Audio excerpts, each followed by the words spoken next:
Assalamualaikum warahmatullahi wabarakatuh. Alhamdulillahirabbil alamin arsala rasulahu bil huda wa dinil haq yudhhiruhu 'alad dini kulli wa kafa billahi syahida. Asyhadu an la ilaha illallah wa asyhadu anna Muhammadan abduhu wa rasuluh. Amma ba'du. Alhamdulillahirabbil alamin. Pertama-tama adalah kita panjatkan bersyukur kepada Allah Subhanahu wa taala yang telah melimpahkan karunia-Nya sehingga pada siang hari ini kita bisa hadir di forum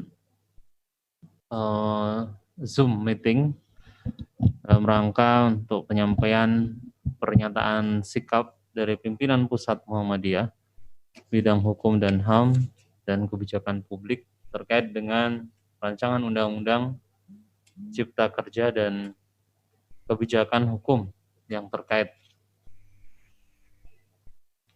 Yang kami hormati Bapak Dr. Haji Muhammad Busro Muqaddas, SMHUM, selaku Ketua Pimpinan Pusat Muhammadiyah bidang hukum, HAM dan kebijakan publik.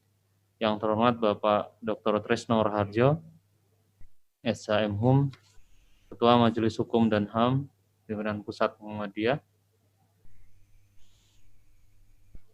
Rekan-rekan media sekalian yang hadir pada hari ini, dan rekan-rekan dari Forum Dekan Fakultas Hukum dan Sekolah Tinggi Ilmu Hukum Perguruan Tinggi Muhammadiyah se-Indonesia yang mengikuti pernyataan sikap dari pimpinan Pusat Muhammadiyah pada hari ini. Bapak Ibu sekalian yang kami hormati, pimpinan Pusat akan menyampaikan tentang RU Cipta Kerja yang selama ini sudah menjadi pembahasan dalam beberapa kali diskusi, baik itu yang pernah dilaksanakan di gedung dakwah di kantor pusat Muhammadiyah di Jakarta, kemudian dilaksanakan kegiatan pada bulan Maret yang lalu di FGD di Universitas Muhammadiyah Magelang, dan kemarin pada tanggal 6 Mei 2020 kita melaksanakan webinar nasional terkait dengan RUU Cipta Kerja. Ada banyak hal, banyak catatan yang sudah kami himpun terkait dengan RUU Cipta Kerja ini, yang pada dasarnya memang memiliki beberapa persoalan yang semestinya menjadi perhatian dari pemerintah dan DPR agar RUU tersebut dikaji lebih teliti, lebih mendalam, dan bisa melibatkan partisipasi yang lebih luas dari publik agar bisa mendapatkan masukan yang cukup dan komprehensif sehingga RUU yang nantinya itu akan berlaku bagi masyarakat betul-betul akan memenuhi hajat hidup orang banyak, bukan hanya untuk sebagian kalangan saja yang bisa menikmati RUU yang nantinya akan jadi undang-undang, kalaupun itu nanti menjadi sebuah undang-undang. Karena kami melihat RUU tersebut masih menimbulkan kontroversial di mana-mana. Nah, hari ini akan kami sampaikan beberapa poin-poin yang menjadi pandangan kami, pandangan pimpinan Pusat Muhammadiyah, yang nantinya akan disampaikan oleh Bapak Busro Muqaddas dan Bapak Tresno Raharjo. Oleh karena itu kami persilahkan terlebih dahulu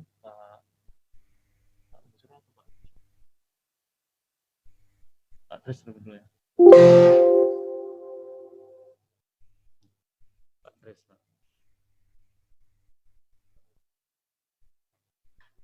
Terima kasih Pak Rahmat. Bismillahirrahmanirrahim. Assalamualaikum warahmatullahi wabarakatuh.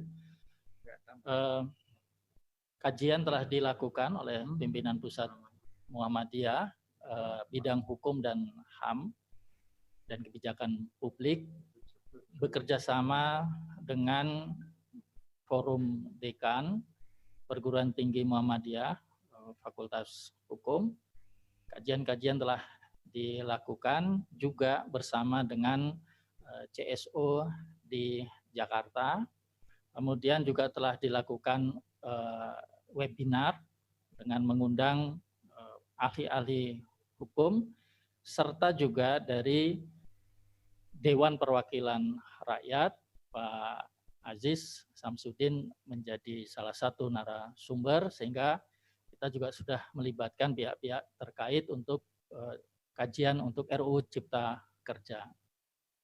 Dapat saya sampaikan bahwa RUU Cipta Kerja ini memiliki beberapa persoalan mendasar, tidak hanya terkait dengan klaster ketenaga kerjaan yang telah ditunda pembahasannya oleh pemerintah dan DPR, tetapi meliputi semua klaster. Jadi ada 11 klaster, seluruh klasternya menurut kajian kami itu memiliki masalah. Tanah misalnya itu menjadi persoalan-persoalan utama yang perlu dilakukan pembahasan secara mendalam, karena masalah tanah ini menyebabkan kita menyerahkan tanah sampai waktu 90 tahun. Meskipun misalnya Menteri Pertanahan ya BPHN menyatakan bahwa Pak Sofyan Djalil menyatakan bahwa itu hanya satu kali dan itu hanya diberikan 90 tahun.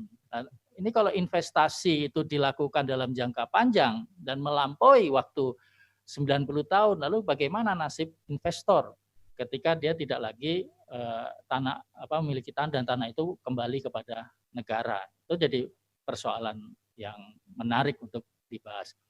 Kemudian juga kaitannya dengan penyederhanaan izin.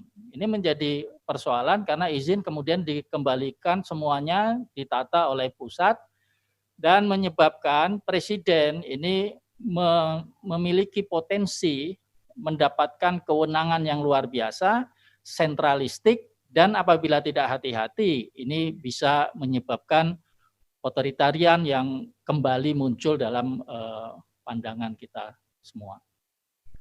Kemudian ada juga kajian yang sudah dilakukan kaitan dengan berapa lama sebenarnya waktu yang diperlukan untuk melakukan penataan ini. Silakan ke slide 5, saya dibantu ke slide 5. Di slide 5 itu kami katakan pengerjaan RUU Cipta Kerja itu ala Candi Sewu. Itu mau diselesaikan dalam 100 hari. Ini sebelum pandemi COVID-19. Kenapa akan diselesaikan dalam waktu 100 hari? Ternyata dalam naskah akademik itu dikatakan bahwa sasaran untuk pertumbuhan ekonomi yang diharapkan oleh pemerintah itu bisa dikerjakan apabila RUU ini selesai pada trimester ketiga, kira-kira bulan September. Dan itu sesuai dengan apa yang diarahkan oleh Pak Presiden, ini harus diselesaikan dalam dan di DPR itu diharapkan itu selesai di sekitar bulan Juni. Dan kami menganggap ini hal yang tidak bisa sebenarnya dilakukan apabila kita terbuka dan membahasnya secara demokratis. Ini jadi persoalan. Sehingga tampaknya ini tidak akan dilakukan dengan melibatkan publik secara luas. Nah, ini kami harapkan tidak dilakukan. Karena RUU ini akan meliputi 79 undang-undang. Saya mohon bantuannya dipindahkan ke slide ke-6. Di slide ke-6 itu ada gambaran 79 RUU yang undang-undang yang terdampak. Kalau diperhatikan, ada hal yang cukup memprihatinkan, yaitu ternyata pada masa pemerintahan Jokowi, ini ada sekitar undang-undang periode pertama itu 10 undang-undang yang harus dirubah.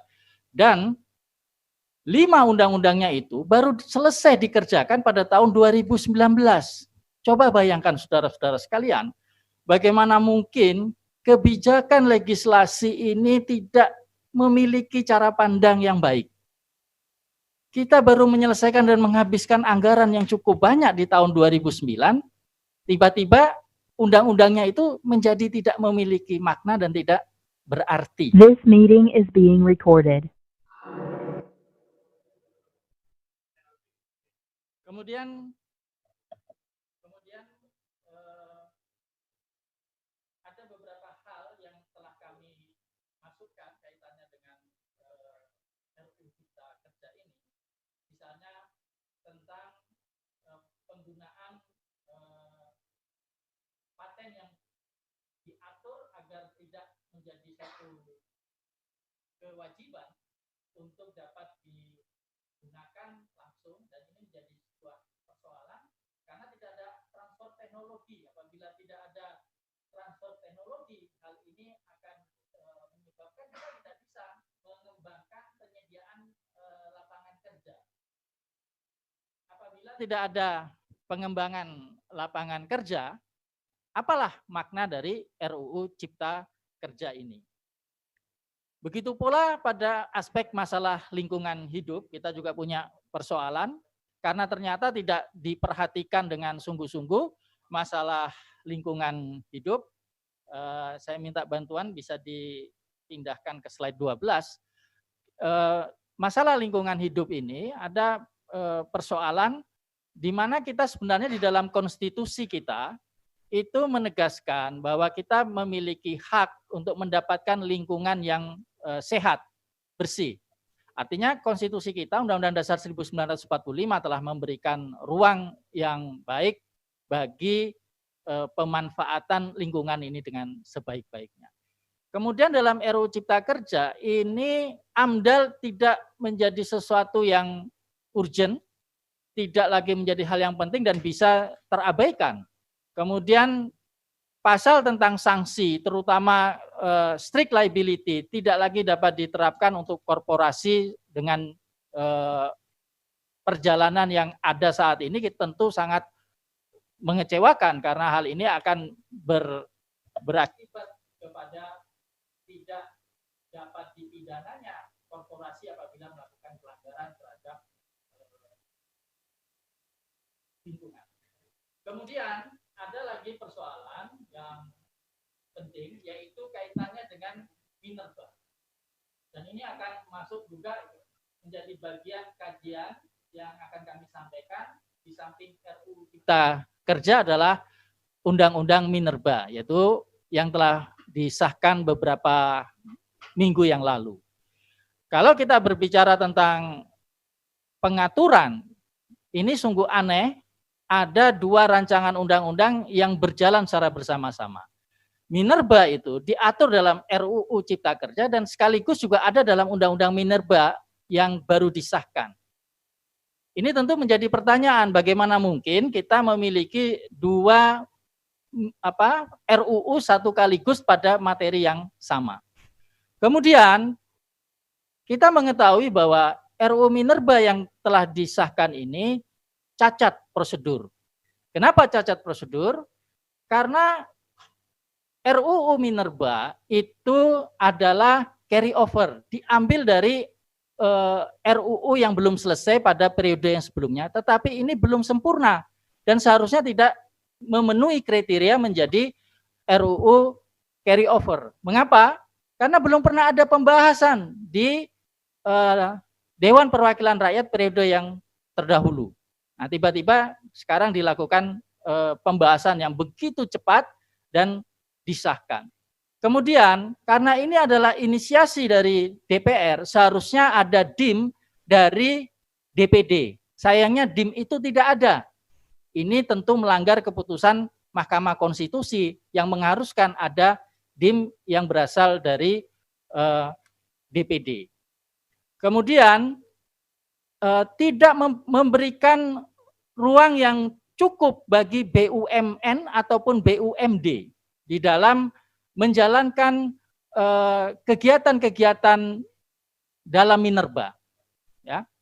Ini lebih banyak kemudian diberikan kepada perusahaan asing ataupun perusahaan-perusahaan swasta. Ini jelas bertentangan dengan ketentuan pasal 33 Undang-Undang Dasar 1945. Lalu undang-undang ini juga diduga akan melakukan kerusakan terhadap lingkungan. Sehingga kami menganggap RUU Minerba yang disahkan ini memiliki persoalan aspek konstitusional yang luar biasa berat.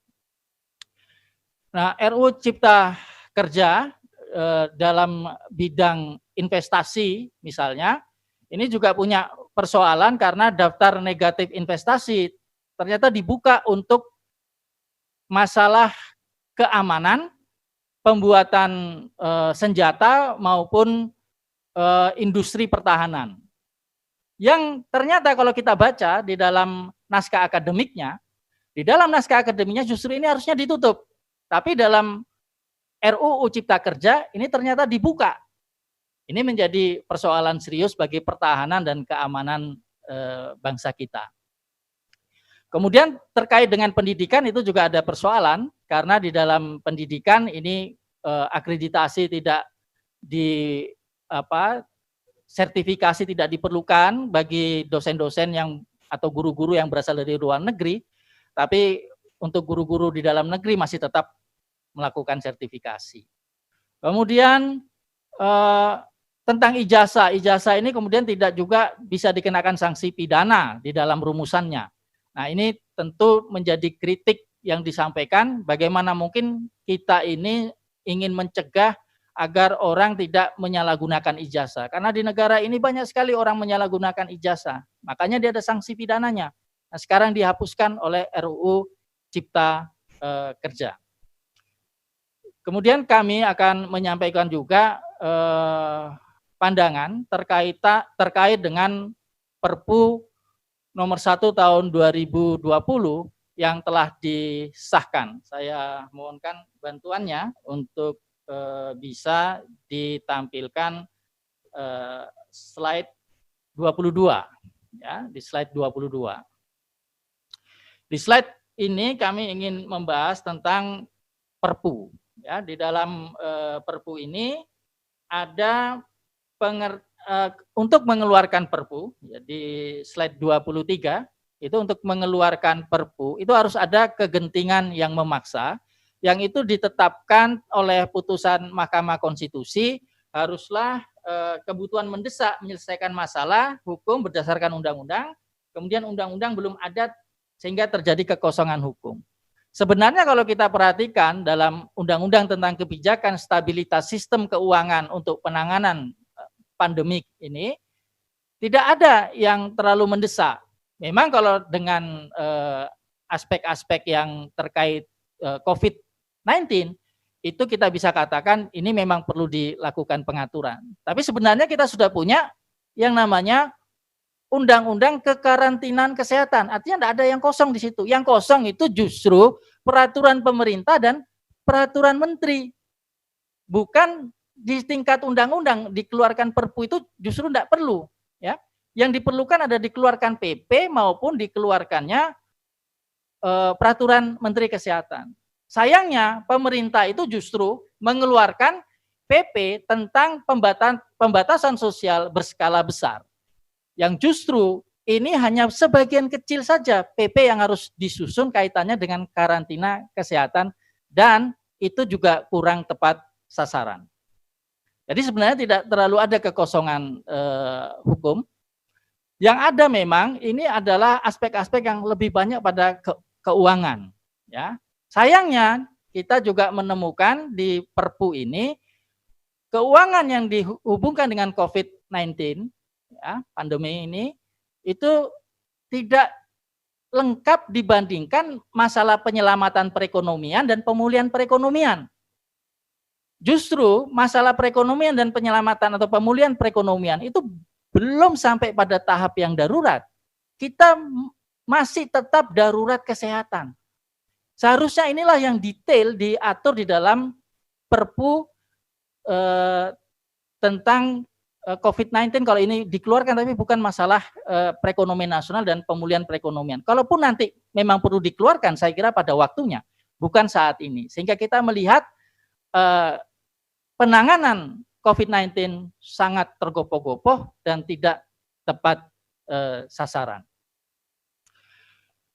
Kemudian ada persoalan-persoalan di mana Perpu ini menyebabkan kewenangan penganggaran, kewenangan pengawasan terhadap penganggaran itu dihilangkan.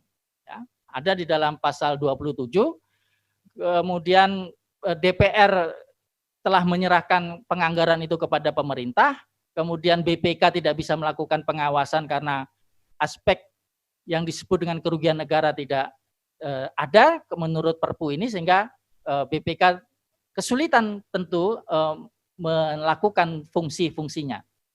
Kemudian tidak dapat dilakukan penuntutan terhadap para pengambil kebijakan, sehingga ini disebut dengan adanya aspek-aspek perlindungan terhadap para pengambil kebijakan yang tidak bisa dipidana. Ini adalah persoalan-persoalan yang ada di dalam Perpu, yang sayangnya DPR tidak melakukan pembahasan yang cukup baik berkenaan dengan Perpu ini dan segera saja melakukan pengesahan.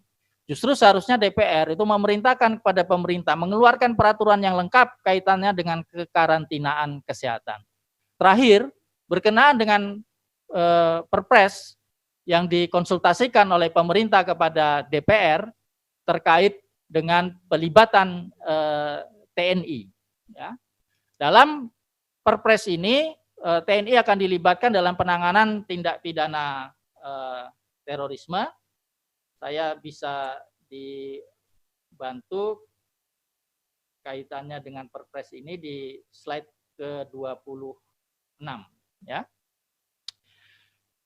Sebenarnya pengaturan tentang Perpres ini ya belum perlu dilakukan pengaturan semasa COVID-19 ini dilakukan penanganan. Memang kita ketahui Perpres ini seharusnya dikeluarkan, tetapi tidak cukup hanya Perpres ini. Ya, yang harus dikeluarkan juga adalah badan pengawas yang ternyata juga tidak dikerjakan oleh Dewan Perwakilan Rakyat. Badan pengawas inilah yang melakukan pengawasan-pengawasan terhadap pelaksanaan tindakan aparat penegak hukum. Kenapa Perpres pelibatan TNI ini sebaiknya ditunda? Karena penegakan hukum terhadap tindak pidana terorisme seharusnya dilakukan oleh aparat penegak hukum sesuai dengan sistem peradilan pidana. Dan ini pun penegakan hukum yang dilakukan pada masa pandemi COVID-19 itu masih syarat dengan pelanggaran hak asasi manusia sebagaimana yang terjadi di Poso, sehingga ada yang meninggal kaitannya dengan upaya penanggulangan tindak pidana terorisme. Kemudian pada masa COVID-19 ini terjadi penegakan hukum baik penangkapan terhadap tindak pidana terorisme dan tindak pidana narkotika. Yang ini merupakan kejahatan luar biasa. Sayangnya kami tidak melihat dilakukan penangkapan terhadap tindak pidana korupsi. Kami juga tidak melihat adanya operasi tangkap tangan yang dapat dilakukan oleh KPK. Karena sebenarnya aturan-aturan di KPK sekarang sudah cukup lengkap, tetapi tindakannya tidak ada. Sedangkan di masa COVID-19 patut diduga ada penyimpangan terhadap bantuan sosial. Tetapi tindak pidana yang diutamakan itu masih terhadap terorisme dan juga kepada narkotika. Sedangkan sedangkan pada korupsi tidak dilakukan dengan cukup baik. Penutup, Muhammadiyah Bidang Hukum dan HAM dan Kebijakan Publik menyatakan menolak dengan tegas keseluruhan substansi RUU Cipta Kerja, RUU Minerba yang telah menjadi undang-undang, Perpu nomor 1 tahun 2020 dan Perpres pelibatan TNI ya karena bertentangan dengan jiwa nilai-nilai dasar moralitas konstitusi negara Republik Indonesia. Kemudian selanjutnya mengharapkan dengan penuh pengertian dari pemerintah untuk menarik keseluruhan draft RUU Cipta Kerja dan sekiranya pemerintah perlu juga memperhatikan dalam pembahasan Perpres terkait dengan pelibatan TNI. Dan terakhir kami berharap pemerintah dan DPR fokus dalam penanganan pandemi COVID-19. Saya kira itu. Terima kasih Pak Rahmat, saya kembalikan. Ya. Baik, terima kasih Pak Dr. Tresno. Yang disampaikan ada 3 poin ya, jadi bukan hanya RUU Cipta Kerja, tetapi juga bahkan 4 poin ya. Pertama terkait dengan substansi dari RUU Cipta Kerja dari 11 klaster itu, diambil beberapa hal yang cukup urgen untuk dikritisi. Kemudian yang kedua tentang Undang-Undang Minerba yang baru saja disahkan. Kemudian Perpu nomor 1 tahun 2020 dan Perpres tentang pelibatan TNI.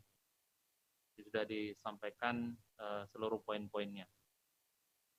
Berikutnya kami persilahkan kepada Pak Busro untuk menyampaikan pandangannya terkait dengan beberapa hal tadi, RUU Cipta Kerja dan lain-lain. Kami persilahkan. Ya, Assalamualaikum warahmatullahi wabarakatuh. Rekan-rekan wartawan, sehat, walafiat, dan juga pada teman-teman hukum, khususnya Fordek, Forum Dekan Fakultas Hukum Perguruan Tinggi Muhammadiyah se-Indonesia. Pada kesempatan ini, pimpinan Pusat Muhammadiyah ingin mempertegas mengenai sikap keorganisasian, sikap kelembagaan dari pimpinan Pusat Muhammadiyah yang tadi sudah disampaikan oleh Ketua Pimpinan Pusat Muhammadiyah Majelis Hukum dan HAM yang sekaligus sebagai Dekan Fakultas Hukum Universitas Muhammadiyah Yogyakarta, Dr. Tresno Raharjo.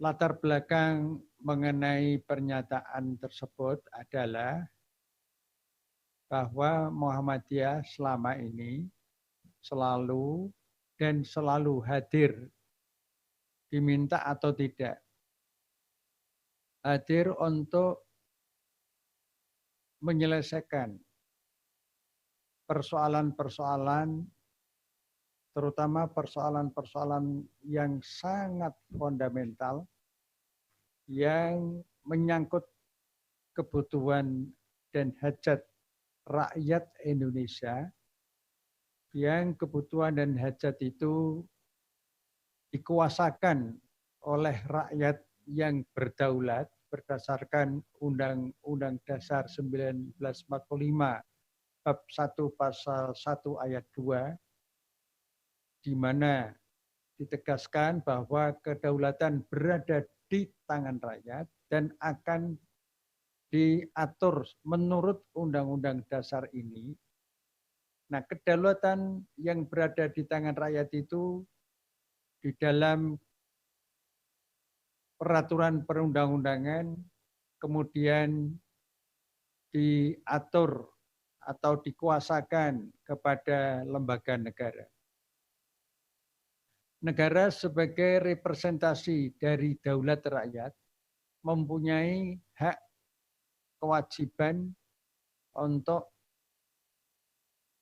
mengelola semua kekayaan sumber daya alam dengan tujuan yang jelas dan tegas, yaitu digunakan, dikelola untuk sebesar-besar kemakmuran rakyat Indonesia. Maka Muhammadiyah mengambil posisi konstitusional tersebut, posisi yang sudah diatur di dalam Undang-Undang Dasar 1945, dengan semangat moralitas konstitusi. Karena hakikatnya konstitusi itu adalah refleksi, pencerminan, pengejawantahan, perwujudan nilai-nilai akhlak, nilai-nilai moral, nilai-nilai etika.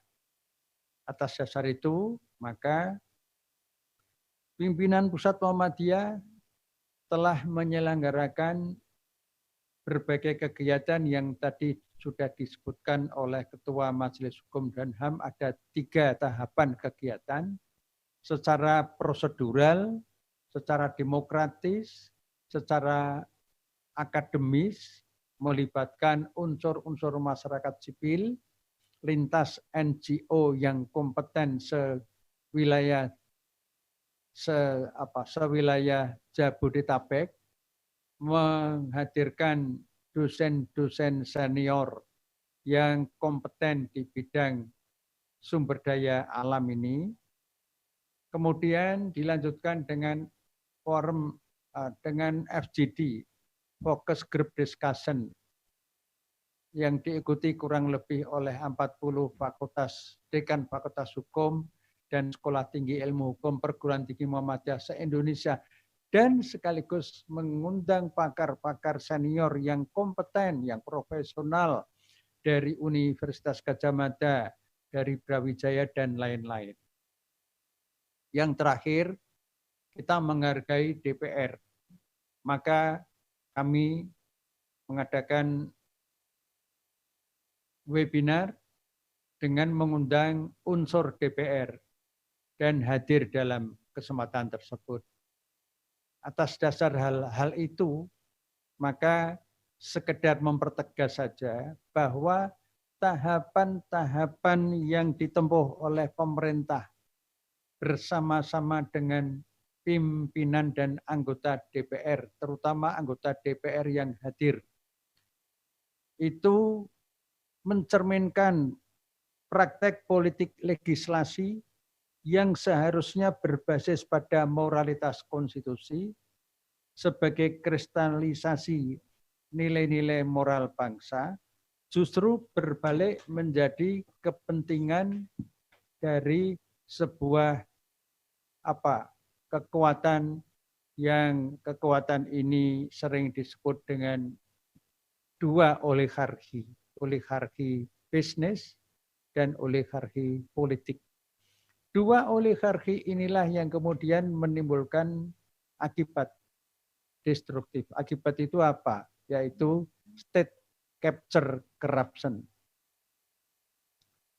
Satu bentuk korupsi dalam arti luas, termasuk korupsi melalui kewenangan dalam bentuk penyalahgunaan kewenangan, justru dilakukan oleh aparat-aparat negara.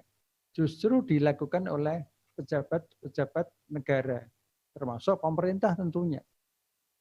Dibuktikan dengan proses-proses yang tadi sudah disampaikan oleh Ketua Majelis Hukum dan HAM dalam kaitan terutama dengan pembahasan rancangan undang-undang Omnibus Law yang kemudian diganti istilahnya oleh pemerintah menjadi rancangan undang-undang Cipta Kerja.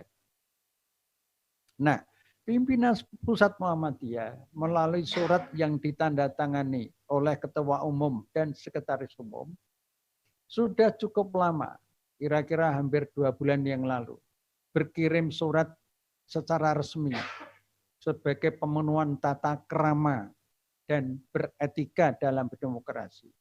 Suratnya disampaikan kepada Ketua Dewan Perwakilan Rakyat Republik Indonesia dengan tembusan ke berbagai pihak yang terkait.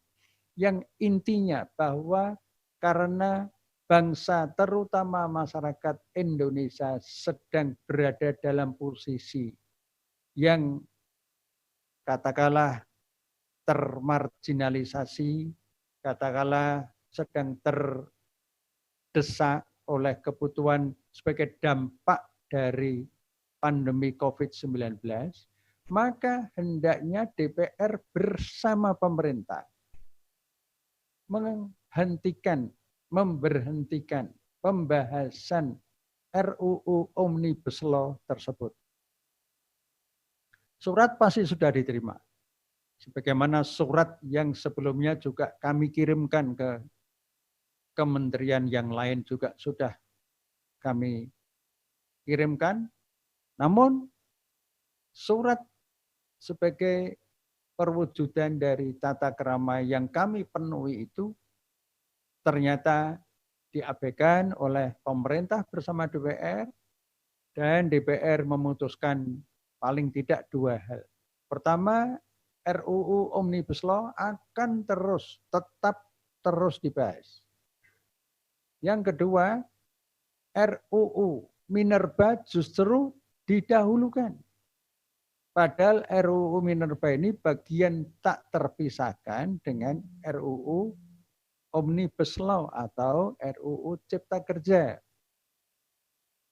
Dari 2 fakta tersebut bisa disimpulkan bahwa proses perumusan RUU Cipta Kerja sebagai inisiatif pemerintah telah nyata ditunjukkan dengan berbagai langkah yang tidak mencerminkan etika dan tata krama demokrasi yang menjunjung tinggi prinsip musyawarah sebagaimana amanat Pancasila sebagai titik temu ideologis yang sudah kita sepakati sejak dahulu dan kita akan terus konsisten dengan komitmen tersebut. Yang kedua,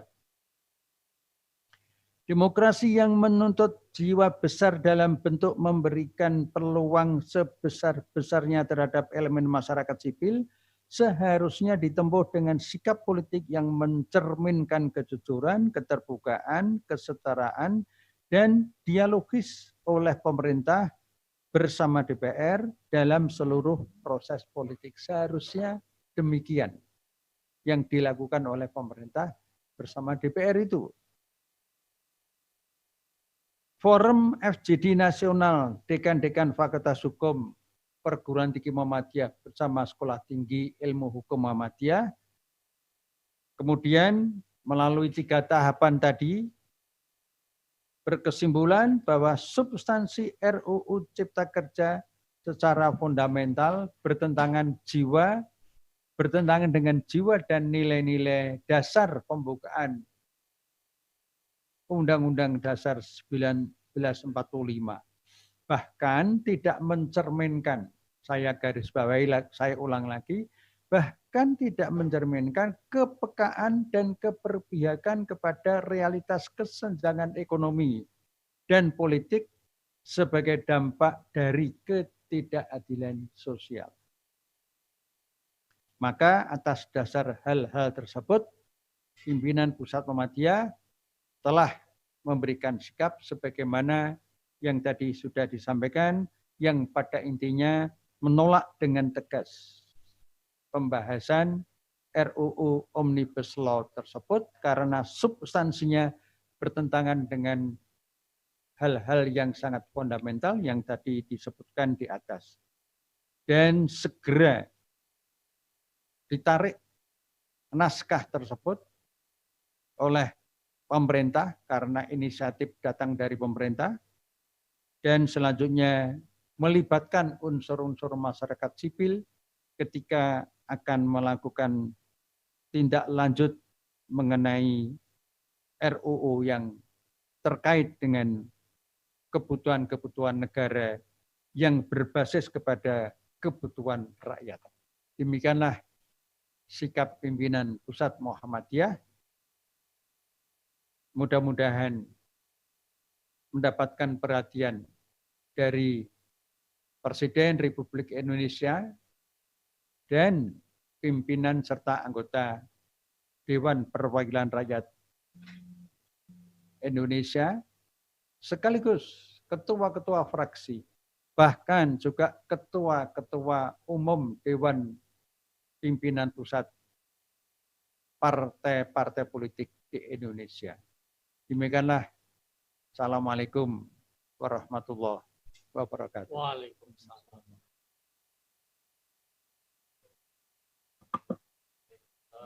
Jika tadi penyampaian pandangan disampaikan oleh Pak Abdul dan Pusat Muhammadiyah terkait dengan RUU Cipta Kerja yang secara fundamental bertentangan dengan jiwa dan ya, demikian tadi disampaikan oleh Pak Busro Mukodas terkait dengan pandangan terhadap RUU Cipta Kerja yang dinilai itu bertentangan dengan jiwa dan nilai-nilai Pancasila maupun pembukaan Undang-Undang Dasar 45. Yang sebenarnya RUU Cipta Kerja ini tidak hanya mengganti sejumlah undang-undang, tetapi juga telah merubah ideologi negara kita. Kita berideologi Pancasila, bisa bergeser menjadi ideologi kapitalis neoliberal yang seakan sangat merusak kehidupan kebangsaan maupun kesejahteraan rakyat Indonesia. Baik, Bapak Ibu sekalian, 2 narasumber tadi sudah menyampaikan terkait dengan RUU Cipta Kerja dan lain-lain. Tadi ada Perpu dan juga ada Perpres juga tentang Undang-Undang Minerba. Kami persilahkan kepada teman-teman media, barangkali ada yang ingin menyampaikan pertanyaan, kami persilahkan.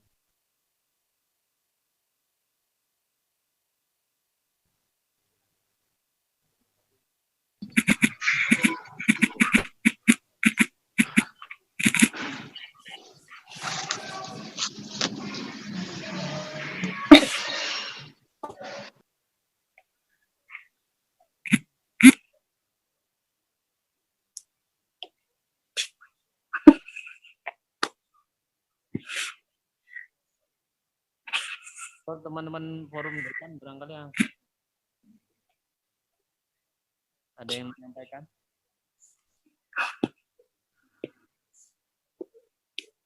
Tidak ada?